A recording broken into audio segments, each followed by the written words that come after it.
This is All of It on WNYC. I'm Allison Stewart. In the graphic novel The Nightingales, a father invites a man he knows from work to move in with his family.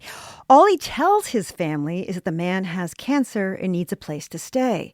But it becomes clear that Jim, the man he invites, is dying from AIDS. It's 1985 in small-town Oregon. Part coming-of-age story, part story about kindness with a little humor thrown in. There are dogs who listen to NPR. The novel is based on a true story that author Emil Wilson experienced with his family. Wilson is an art director, illustrator, and now author of his debut graphic novel, The Nightingales, is out now. Emil Wilson joins me in studio. Welcome to WNYC. Thank you for having me. This is great. Listeners, I was upstairs at my desk. The pictures are really beautiful in the book. I put a couple on Instagram for people to check out as we're having our conversation at All of It, WNYC. It's your debut graphic novel. Yeah. Why was this the story you wanted to use for your debut novel? I think it was because when I started working on it, my father was given a diagnosis that he had 6 months to live. He ended up living much longer. But I think that there was this feeling that I wanted to write about my family. And I think that this was a story that we didn't really talk about because, for whatever reason, I think that it turned the family upside down. I think that my father wanted to make sure that this man was comfortable. I think that my mom was understandably a little uncomfortable with having a stranger and a sick stranger in our home. And there was just all these elements of kindness. And I love the fact that kindness can be complicated. And I don't know, I wrote it at a time when things were a little less complicated, and they seem like they've gotten more complicated in the world. So a book about kindness is maybe a good thing to have at the moment. Now, the book is told largely through your sister, Lou. Right. You were at college when most of this took place. Correct. Why did it make sense to tell it through Lou's mindset? Well, mostly because I wasn't there. Yeah. I mean, I think that I had started with the idea of writing a memoir, and, I didn't really want a lot of... I wanted to tell a story using characters. I think that when you write a memoir, you have to do a lot of self-analysis, and I had done that in another thing that I had written, and it was exhausting. I didn't really want to go that deep. So I knew my family well enough that I could know what they would do in any situation, and I knew this story sort of secondhand, which gave me license to make some choices that I didn't feel compelled to do with a memoir. Lou really strikes up a friendship with Jim when he moves in. What does she see in Jim that makes her so drawn to him? I think the biggest thing that she sees is that he's the first person that sees her as a person and an adult. And I think that she, up till this point, she's 17, she's about to turn 18. She's always been someone's daughter, or she's been a student, or she's been a girl that was just kind of quirky and weird. And suddenly here's this person that comes to her home, and she has these ideas that she'd like to move to New York one day from Oregon. And I think he's the first person. He's lived in New York. He's gone back to Oregon. And I think he just sees her as a person. And I think that that's really transformative for her, as it would be for anybody. I mean, I had a teacher that treated me like an adult. And the first time that happened, I just thought, wow, this is great. It's also a reminder, like 1985, New York was a long way. New York was a long way. I moved here in 87, and I had never been on a plane. I had never been in a big city, and it was a huge transition. We're discussing the new debut graphic novel with author and illustrator Emil Wilson. It's called The Nightingales. It's a story about a family in 1980s Oregon and a stranger who moves into their home, and as his father learns about his illness and how it turns the family upside down. It's a whole bunch of illustration styles in this book. A lot of the scenes are sketches. There's watercolors in the background. How did you come up with the visual element for the story? I think my background is in advertising, and I use, whenever you get an assignment, you think of a visual language that can help tell the message or tell the story. And I think that the idea, I didn't grow up with comics, so I didn't think in the way that comic artists usually think. So I thought that memory kind of felt like a sketchbook. In an artist sketchbook, people can be really exuberant. They can be really expressive.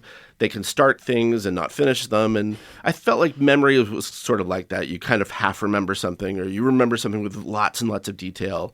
So that was sort of where that came from. Is it true that you didn't start reading comics? The first one was in your 50s? I didn't. It wasn't because I didn't think that they were great. I think I had read Mouse, Okay. to be fair. And I loved it. Yeah. I thought it was a great graphic novel. It wasn't, there are kids that grow up reading comic books, and I wasn't one of them. I was much more interested in traditional adult novels. So it was a new thing for me. What did you learn to like about comics? Or what could be done with them? I think that when you make a graphic novel, at least my experience with it, I don't know what other comic artists think with this, but it was much more like making a film, because you're constantly thinking about what someone's looking at. You're constantly thinking about, you don't have the benefit of performance, but you have pictures that have to help tell the story. And I think that what's different about comics than an illustrated book is that illustrations pretty much give a picture to what the words say. And with comics, you really want the pictures to give different information or more information. And that's a whole new thing. Although that's sort of what we do in advertising, where we use visuals to help tell more than just the headline. Yeah, it's interesting. I'm trying to think I know at least one picture in here has no words. Right. But it's so emotive when you see this particular picture. Right. It's basically when Jim passes away. Right. I'll leave it there. But that picture tells us so much in one moment. Right. And I think that's the basis of all of it, is because I had lived through that experience of working with somebody who had AIDS and coming to their hospital room and seeing an empty room, and you have a moment of, what's going on here? And there were no words that passed. It was just about this feeling. And it was great to do a graphic novel where you could show that. Yeah, Jim is invited into the home by Donald, your father in the family. Yep. They met at local court where they worked. It's clear that he has AIDS. Why does Donald decide to invite him into his home? That's funny. I asked my father, nobody gets an opportunity usually to talk to their characters. And before he died, I was telling him that I was working on this. And I said, well, why did you have this man come to our home? And he said, well, why wouldn't I? And I just thought, why wouldn't you? Like, your spouse wasn't on board. He was a stranger to your family. He was sick. I mean, there's lots of reasons why you might not. He just kind of looked at me and said, what do you think friendship is? Like, here's this person who needs something that I'm a friend to, and I have an empty room in my house. I'm worried about him because he's my friend. Why are you asking me the question like there's something wrong with it? And I just thought, often we, hear things from our parents, but this was one time where I just thought, what a great answer. Like, I was so touched and really proud that he had sort of put all that together. And again, I don't think it was the greatest experience for everybody in my family, but I was really proud that he sort of took the initiative of like, look, I don't care what people think. This is the right thing to do, and I'm just going to do it. Kindness can be complicated, but we're going to do it anyway. What did you think of his values at that moment? I knew my father was a pretty warm guy. I mean, there were plenty of times when we would go out to coffee. He would go to coffee at this diner, and suddenly he'd have to take me to practice, and he'd say, well, we'll have to give this guy a ride because he doesn't have a car. And he was always kind of that guy. Yeah. And I, sometimes it's great. And again, sometimes if you're 20 minutes late for practice and you have to run suicide lines, it's like, well, I kind of wish you weren't that guy today. But he was a great guy in that way. And I really respected him. And especially at this time in this story, I really was really proud of him.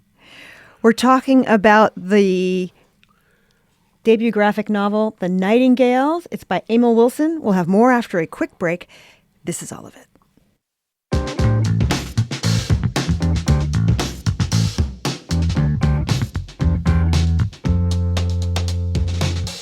You're listening to All of It on WNYC. I'm Allison Stewart. We're discussing a new graphic novel from author and illustrator Emil Wilson. It's called The Nightingales. The story is about a family in 1980s Oregon and a stranger who moves into their home after his father learns about his illness. Describe this town in Oregon in the 80s. Oh, it's a small town. It's, there's a bunch of towns that sort of line the interstate. And this is one of them. It was a paper mill town.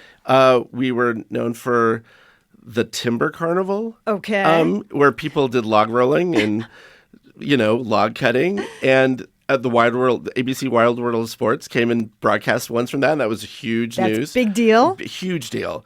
But it was a small town, and I think that it was one of those places where, you know, AIDS was something that lived in New York or San Francisco, but I think that there was never a thought. I remember this thought when all this was happening, that it just wasn't the sort of town that people thought that AIDS would exist within the town. That was something that was in the big cities. And of course, we know that wasn't true, and it wasn't true. So it's interesting the way you describe or you draw Anne Marie, the mom.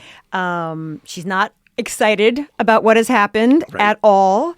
And in the book, in telling her life story, you draw her as a paper cutout doll, which I think says so much about her and her life. Why did you choose that as a form? I think that it's funny. I mean, I think that people who read this book think of Anne Marie as this angry, like she can come off very strident and very angry. And I think that my mom is from a generation of women that were born in the 40s, early 40s, late 30s, that, she was brought up in a very patriarchal family. I don't think she had a lot of choices. I think her choices were to get married and have children. And I think that she was incredibly frustrated. And I think that the paper dolls was a means to just kind of accentuate the fact that she didn't have a lot of choices. Like, this was what she got to wear these dresses or do these things. And I think that as she got older, I know that when there was all the feminist discussion in the 1970s, and I think that she thought, well, I don't really like that choice either. So she was sort of between a rock and a hard place. Either I'm basically a housewife, or I'm these women who seem very, very angry. And I don't think that she didn't see the nuance that she could have both, or that she could choose either or choose neither. And so I think that the paper dolls kind of helped tell that story. She's not happy with a stranger in her house. She says it's about cleaning. That's her big issue. She does so with bleach, which is quite interesting. But I wondered, is she mad about something else? Is she mad about the cleaning or about something else? I think she's mad about that she wasn't given there wasn't a discussion about what she wanted in this situation. I think that she was basically told, this is what we need to do. And she's an office manager for the Catholic Church. And I think that my father, most likely, and he said this later on when we were talking about it, that, she worked for a church, so she should understand the situation. And I think that my mom came from a place of, just because I work for a church doesn't mean I should be uncomfortable in my home. Again, there were no right answers. All of those are right answers. And so I think that the cleaning is about, she wanted to be part of the decision to have this man come in to the home. And that is right. She should have been. So another person whose backstory you tell us about your dad is through a user's manual. Right. Like a very factual user's manual. He was born on this day. This is exactly what he does. Right. Why did you choose a user's manual for your dad? I never saw my father read a book. Not ever, not once. I never saw him read a book. But he would sit in his chair and read user's manuals. And I think that he wanted to understand how something worked. He wanted to understand how something could be fixed if it broke. He got this Scandinavian yogurt maker in like 1976, and he spent 2 weeks reading that manual. Like it was the greatest book he had ever read. And that was just who he was. And it just felt like the right way to describe him. Like, how does he operate? What are the things when problems come up in his life, how does he deal with them? And I'm really proud of that, just because it just so represents my dad in every way possible. We've talked about Dad. We've talked about Lou. We've talked about your mom. Let's talk about Jim. Yeah. He's kind. He's friendly. He loves New York. He's proud of who he is. How does the character of Jim compare to the characteristics of the man who stayed with your family? Well, the book is pretty much two men. It's this gentleman who stayed with us, who I met, and he had 2 dogs. And it's also really informed by this client that I worked with when I was a buddy for Gay Men's Health Crisis. I was a buddy, and there was this client that I was assigned to who had, usually when you were a AIDS buddy, you're your jobs were to go to the pharmacy or go to the grocery store. And he had a boyfriend who didn't live with him, who did all those tasks.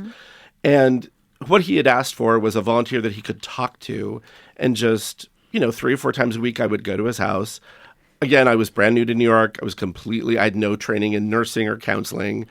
And he would just tell me about his life. Some days he'd be talking about coming to New York to be a gay man, and sometimes he would be angry that his life was going to end without him being able to fulfill a lot of his dreams. And he was giving me this oral history as a gay man of a community that I was joining, and it was incredibly transformational for me and just incredibly moving to be in this man. I mean, to just have this man tell me all these things that were important to his life. He has 2 dogs that Jim brings with him. They feature prominently in the book. First of all, were they Pomeranians? They were not Pomeranians. Okay. They were Shih Tzus. And the real Jim had groomed them within an inch of their lives. Like, they were the most beautiful dogs they had. They usually put a ponytail on the top of the head and it cascades down. And they were beautiful. And I think they had different colored bows, but they always had bows. They kind of fluttered on the floor. They were beautiful dogs. I just didn't have a lot of experience with that breed. So I knew Pomeranians, and I knew that they were really happy. And I kind of wanted something happy for the book. So that was why I changed the breed. Yeah, they have sort of a pink background. Yeah. They have a lot going on between the 2 of them. That was the thing that was great about the dogs that he had, is he had made them incredibly feminine, and they seemed to really like having their bows. And I just thought, to create 2 characters that were so unapologetically feminine, and just we like girl things. And I think originally Jim had said we want to call them Buttons and Bows. And they're like, I don't want to be called Buttons. I just want to be called Bows. So I just loved the fact that they were fighting over the feminine aspects of being a dog. Another very funny moment in this book, which is about kindness and compassion, but the Virgin Mary is somebody that Anne Marie talks to. She works for the Catholic Church. Yeah. At one point, the Virgin Mary is smoking. Why is the Virgin Mary smoking a cigarette?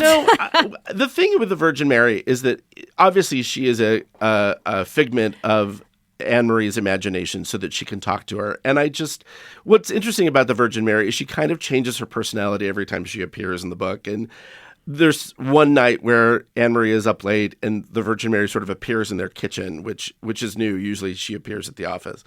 And I just love the idea that if the Virgin Mary came to the house, that she would be very relaxed, and maybe she would be smoking. But when I did draw that, I did feel like I might have a lightning bolt come out of the sky and strike me down. Like I had done something very, very bad.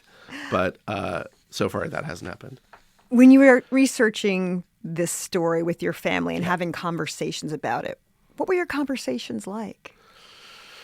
I think that the biggest conversations were about, since it happened so early in the AIDS crisis, I think that there was a real lack of understanding about what it was. And I think in 1985, in a small town, there wasn't quite the same information that you got here in New York or in San Francisco. And I think that there was just this feeling of like we should have been, and especially having lived through COVID, we should have been more understanding about what was happening. But I think that there was this panic. You saw it in COVID as well, that there was this initial panic of like, I don't know what it is, so I'm just going to wash my hands every time I walk across a room or touch something. And I think the same thing was true, that even though we knew that AIDS wasn't passed, through touching each other, I think that there was still this unsureness about it. And I think that impacted having Jim at the house.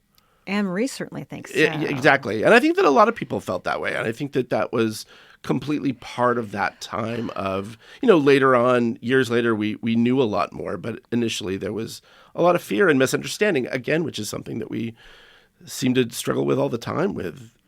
How did you decide what would be fact and what would be fiction in this book?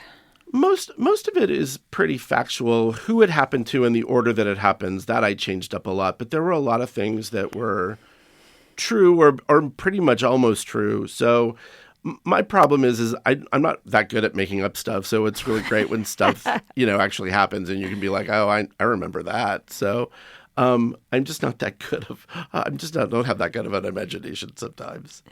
We're discussing a new graphic novel from author and illustrator Emil Wilson. It's called The Nightingales. The story is about a family in 1980s Oregon and a stranger who moves into their home after his father learns about his illness. One thing in the book that was interesting was your dad's sexuality is questioned, especially by Anne-Marie, his wife. Why do you think that comes up?